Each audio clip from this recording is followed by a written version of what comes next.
U എയിലെ ഇപ്പോഴത്തെ കൊടും ചൂട് നാളെ ഓഗസ്റ്റ് 10 മുതൽ ഒന്ന് കുറയാൻ സാധ്യതയുണ്ട് എന്ന് പ്രവചനം വന്നുകൊണ്ടിരിക്കെ ഇന്നലെ വരെ കാണാത്ത വിധത്തിൽ യു എയുടെ പല ഭാഗങ്ങളിലും അതിശക്തമായ ഇടിമിന്നലോട് കൂടിയ മഴയും ആലിപ്പഴ വർഷവും അനുഭവപ്പെട്ടു എന്ന റിപ്പോർട്ടുകൾ വരികയാണ്. പ്രത്യേകിച്ച് ഇന്ന് ഞായറാഴ്ച ഉച്ചയ്ക്ക് ശേഷം അബുദാബിയിലും അലൈൻ്റെ ചില ഭാഗങ്ങളിലും ഫുജേറയുടെ ഭാഗമായ ചില പ്രദേശങ്ങളിലും ഈ മഴ ലഭിച്ചു. വാദികൾ നിറഞ്ഞ് കവിയുന്ന വിധത്തിൽ ചിലയിടങ്ങളിൽ മഴ കിട്ടി എന്നാണ് പറയുന്നത്.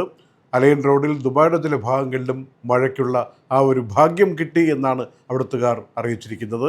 ഏതായാലും ഇനിയിപ്പോൾ ഓഗസ്റ്റ് 10 ശേഷം 24 വരെ ചൂടിങ്ങനെ ക്രമേണ കുറഞ്ഞു വരികയും 24-ാം തീയതി നമ്മുടെ സുഹൈൽ നക്ഷത്രത്തെ കാണാനുള്ള സാധ്യതയെക്കുറിച്ചും പ്രവചനം കാലാവസ്ഥാ നിരീക്ഷണ കേന്ദ്രം പറയുകയാണ്. സുഹൈൽ നക്ഷത്രം കണ്ടാൽ പിന്നെ 40 ദിവസം കൊണ്ട് കൊടും വേനൽ എന്ന ഘട്ടം സമ്പൂർണ്ണമായി അവസാനിക്കും എന്നതാണല്ലോ ആ ട്രാൻസിഷൻ കാലയളവിൻ്റെ പ്രത്യേകത. ഏതായാലും തെക്ക് കിഴക്ക് ചക്രവാളത്തിൽ നമ്മൾ സുഹൈൽ നക്ഷത്രത്തെ ഈ മാസം 24-ാം തീയതി തന്നെ കാണും എന്ന നിഗമനത്തിൽ കാര്യങ്ങൾ മുന്നോട്ട് പോവുകയാണ്. മഴ തുടരാനുള്ള സാധ്യത വെച്ചുകൊണ്ട് ഇന്ന് രാത്രി വൈകിയും ഓറഞ്ച് യെല്ലോ അലർട്ടുകളൊക്കെ പലയിടങ്ങളിലും യു എയിൽ പ്രഖ്യാപിച്ചിട്ടുണ്ട്.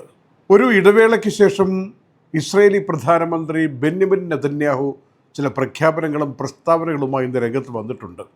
അതിലൊന്നാമത്തേത് ഈ ഇറാൻ്റെ കാര്യത്തിൽ ഇനിയിപ്പോൾ കരാറുണ്ടായാലും ഇല്ലെങ്കിലും ഒരു കാരണവശാലും ഇറാന് ആണവായുധം പരിപോഷിപ്പിക്കാനുള്ള അവസരം നൽകില്ല, അക്കാര്യത്തിൽ തീരുമാനം തങ്ങളുടേതാണ് എന്ന് ബെന്യാമിൻ നെതന്യാഹു പറഞ്ഞിട്ടുണ്ട്.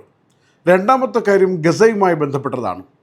അവിടെ അമേരിക്കയുടെ പ്രസിഡൻ്റായ ട്രംപിൻ്റെ പിന്തുണയോടുകൂടി ഉണ്ടാക്കിയിരിക്കുന്ന സമാധാന കരാർ, അതിൽ നിന്ന് തങ്ങൾ പിന്മാറുകയാണ് എന്ന് ബെന്യാമിൻ നെതന്യാഹു ഇന്ന് പരസ്യമായി പ്രഖ്യാപിച്ചിരിക്കുകയാണ്. അങ്ങനെ യുദ്ധത്തിൻ്റെ സാഹചര്യം മുറുക്കുന്ന വിധത്തിൽ ഇസ്രായേലിൻ്റെ ഭാഗത്തു നിന്ന് ചില പ്രഖ്യാപനങ്ങൾ വന്നതുകൊണ്ട് തന്നെ അതിൻ്റെ അനുരണനങ്ങളും അതിനെക്കുറിച്ചുള്ള ചർച്ചകളും ലോകമെങ്ങും നടന്നു വരികയാണ്. ഈ ഓഗസ്റ്റ് 9 ഇറാൻ്റെ ഭാഗത്തുനിന്ന് വന്നിരിക്കുന്ന ചില അറിയിപ്പുകൾ കൂടി. ഇറാനെ ആക്രമിക്കാൻ അമേരിക്കയ്ക്കോ ഇസ്രായേലിനോ സഹായം കൊടുക്കുന്ന ഏത് രാജ്യമാണെങ്കിലും അവരെ ടാർഗറ്റാക്കിക്കൊണ്ട് തിരിച്ചടിക്കും എന്ന മുന്നറിയിപ്പ് ഇറാനിലെ ചില ഗ്രൂപ്പുകളും നേതാക്കന്മാരും പുറപ്പെടുവിച്ചിരിക്കുകയാണ്. രണ്ടാമത്തെ കാര്യം, ഇറാനിലെ ഇപ്പോഴത്തെ പരമോന്നത മേധാവി മുജ്തബ അൽ ഖാമിനി, ഈ മുജ്തബയുടെ വീഡിയോകളൊന്നും ഇപ്പോൾ കാണുന്നില്ലല്ലോ. അതിനെക്കുറിച്ച് ചോദിച്ചപ്പോൾ ഒരു ഗ്രൂപ്പ് പറയുന്നത് തങ്ങളുടെ കൈവശം വീഡിയോ ഉണ്ട്, ഉടൻ തന്നെ അത്തരം വീഡിയോകളൊക്കെ റിലീസ് ചെയ്യും, കാത്തിരിക്കൂ എന്നാണ്. മറുഭാഗത്ത് ഇറാൻ്റെ പിന്തുണയുള്ള ഹൂത്തി വിഭാഗം യമനകത്തും പുറത്തുമായി ആക്രമണങ്ങൾ നടത്തുന്നു. സൗദിയുടെ റിഫൈനറികളിൽ ആക്രമണം നടത്തുന്നു. ചെങ്കടൽ തടസ്സപ്പെടുത്തും, അതുവഴിയുള്ള കപ്പൽ ഗതാഗതം തടസ്സപ്പെടുത്തും എന്ന ഭീഷണികൾ നൽകുന്നു. ഇങ്ങനെയൊക്കെയുള്ള കാര്യങ്ങളുമായി ഹൂത്തികളും ഭീഷണികളുമായി മുന്നോട്ട് പോവുകയാണ്. Night updates supported by ELL Properties, Kalyan Jewelers, Lulu Supermarket, Hypermarket and Department Store, Al Nasood Cargo, Gold Star Rent-A-Car, Fira Foods, Explore Education, Impulse Warehouse, Dr. Asina's Ayurvedic Clinic, Iron Gold and Diamonds, Choco World, Partha Signature Abu Shagara Sharjah, ABC Cargo and Courier, Hashim Hypermarket.